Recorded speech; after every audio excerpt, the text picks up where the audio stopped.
Dr. Lewis, talk to us about that and how, this is a crucial year for us as we bring these ideas together. What should we be thinking about now in making this possible? Thank you for that. And gosh, I'm so glad for this conversation, y'all. I'm excited and motivated.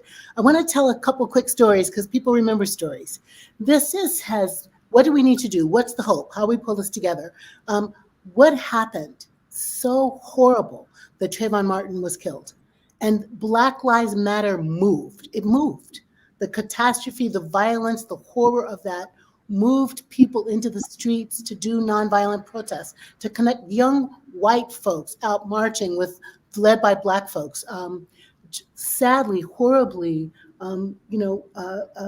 George Floyd is murdered, and France, Paris, all over the globe, people are activated. They move into the streets. They move into social media. They move into coalitions. They harness their power, Rashad. They think of each other as colleagues and as family, and they move and do something about it. This horror of October 7th that has led to this horror in Gaza has people in the streets.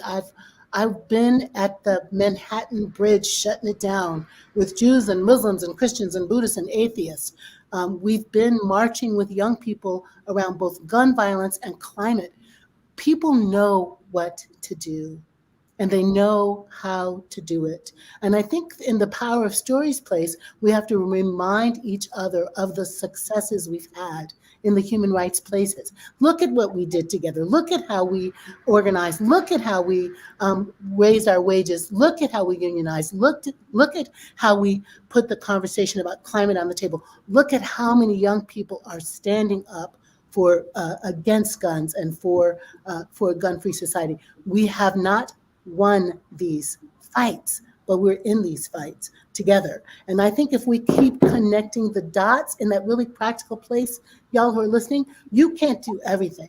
But where's your heart cracked widest open? Where's your most ardent, passionate concern? Go there. You take it there. And Kai and Rashad and Karin and I will go over there. And together we can change the dynamic and the story because we each just throw down at the place where we know we can have an impact. That's one. Two, we can't change this world in segregated silos. So find a community that is diverse. Color of Change is diverse, right? Carter Center diverse, For All diverse, Middle Collegiate Church diverse. Get to a place where you can hear each other's stories and grow that radical empathy that we've all talked about and harness shared power, as we've all talked about. You can't do it by yourself. We can't do it in segregated silos. And three, don't let King Holiday be the only time we study this incredible man's legacy of work. Read Strength to Love. Read Where Do We Go From Here? No more speeches than I Have a Dream. Put yourself in the conversation with these incredible texts. Subscribe to the King Center, subscribe to Color of Change for All, subscribe to Middle Church. Be in relationship with texts and stories and wisdom that will keep our muscle for justice exercised.